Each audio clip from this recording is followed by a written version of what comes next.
राधे राधे, सुप्रभात। आज बजरंगबली जी का दिन है और आज बट अमावस्या है, मंगलवार है और बहुत अच्छा शुभ दिन है। कई लोग बट सावित्री का व्रत भी आज करते हैं।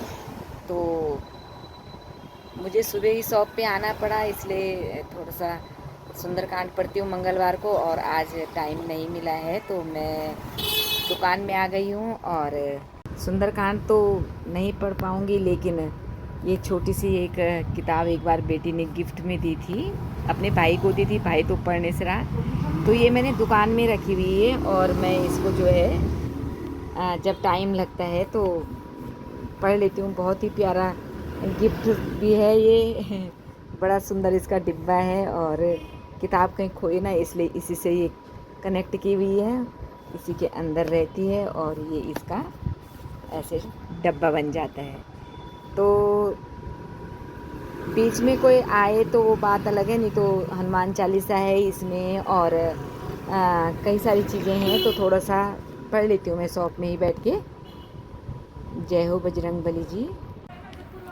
तो मैं हनुमान चालीसा पढ़ चुकी हूँ और मैंने आज कहा था कि आज जो है बट सावित्री व्रत भी है और लोग आज व्रत लेते हैं। तो बट सावित्री व्रत सावित्री और सत्यवान की कथा पे है। सावित्री जो है एक राजा की बेटी थी, और जब वो बड़ी हो गई तो राजा ने उसको बोला कि अब जा कर के तुम जाओ और अपने लिए योग्य पति ढूंढो। तो वो जो है कुछ सिपाहियों के साथ में वर की ढूंढ में गई और खूब सारे देश विदेश घूमने के बाद वो वापस आई अपने पिता से। वो बोली कि पिताजी, मैंने अपने लिए वर ढूंढ लिया है और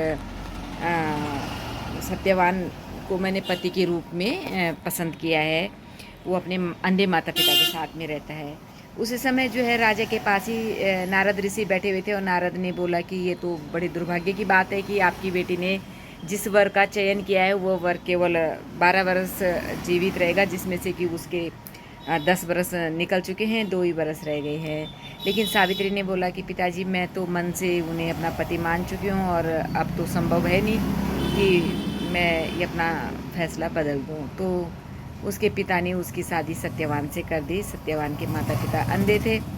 अब वो हर वक्त सत्यवान के साथ रहने लगी, और एक दिन 2 साल लगभग पूरे हो गए। एक दिन वो लकड़ी लेने वन में गए और सावित्री ने बोला कि मैं भी जाऊंगी, अपने सास ससुर से आज्ञा मांग करके वो भी सत्यवान के साथ चली गई। लेकिन लकड़ी काटते काटते सत्यवान के सिर में दर्द होने लगता है और सत्यवान जो है पेट से नीचे उतरता है और बेहोश होने लगता है।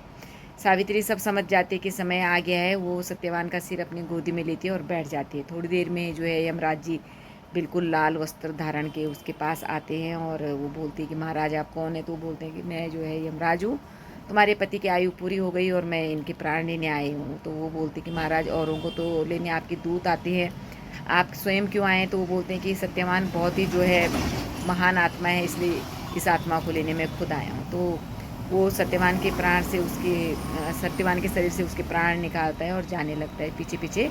सत्यवती भी चलते चलते चलते वो बोलते हैं कि सत्यवती, तुम मेरे पीछे क्यों आ रही हो। तो वो बोलते हैं कि जहाँ मेरे पति जाएंगे मैं वहीं जाऊँगी। तो वो बोलते हैं कि अपने पति के बदले कुछ भी मांग लो।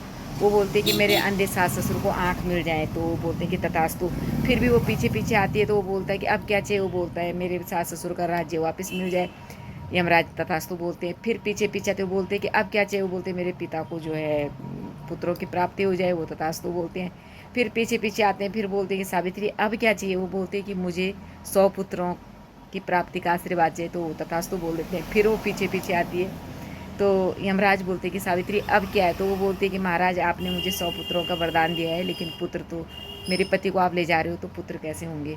तो यमराज हार करके उसके पति के प्राण वापस कर देते हैं, और इस तरह से सावित्री और सत्यवान वापस अपनी कुटिया में आते हैं। तो वहाँ जो है उनके माँ बाप की आँखें वापस आ गई हैं और उनको जो है उनका खोया हुआ राज्य भी मिल गई है। तो उसी के उसमें आज का जो दिन होता है, लोग बट सावित्री की पूजा करते हैं। हम लोगों में तो जब हमारे मायके में नहीं हुए तो हम भी नहीं करते हैं, लेकिन लोग कहते हैं कि आज जो है कई लोग करते हैं और बट वृक्ष पे जो है कच्चा तागा बांधते हैं, उसकी परिक्रमा करते हैं, करते होंगे। अच्छी बात है, पूजा पाठ करना कोई भी गलत बात नहीं है।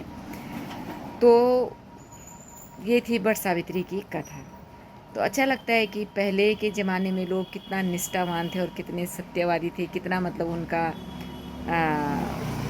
बल था जो यमराज भी वापस चले जाते हैं। बहुत अच्छी कथा है ये। तो ये है दिन का टाइम और मैं आ चुकी हूँ दुकान से घर। दिन का बज रहा है 12 साढ़े 12 और मैं बना रही हूँ दिन के लिए खाना। मैंने सुबह मूंग भिगा दी थी और आज मैंने बनाया है मूंग का फाणू पकौड़ी वाला। गए पतीली में चावल, थोड़ा सा बचा रखी सब्जी, ये खेत में थी चौलाई बोई हुई, इसकी हरी सब्जी बनाई। तो लगभग दिन का खाना मेरा बन चुका है। फाणू का असली मज़ा तब आता है, फाणू चाहे मूंग का हो चाहे गहत का हो, इसमें हो अगर नींबू। और आज शाम को जाना है हमें मुंडन में शाम 4 बजे है कीर्तन। और कीर्तन में करा मेरी फ्रेंड ने जो डांस, वो आप भी देखिए कितना सुंदर।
मोहल्ले में जिन दीदी के नाती की मुंडन थी, बेटे की मुंडन थी, वो हमारे काफ़ी क्लोज हैं और वो खुद भी बहुत खुश मिजाज हैं। घुटनों का ऑपरेशन हो रखा है, लेकिन जब डांस करती हैं, ईश्वर हमेशा उनको खुश रखे, स्वस्थ रखे और उनके परिवार में हमेशा ऐसी खुशियाँ बनी रहें। इसी के साथ राधे राधे।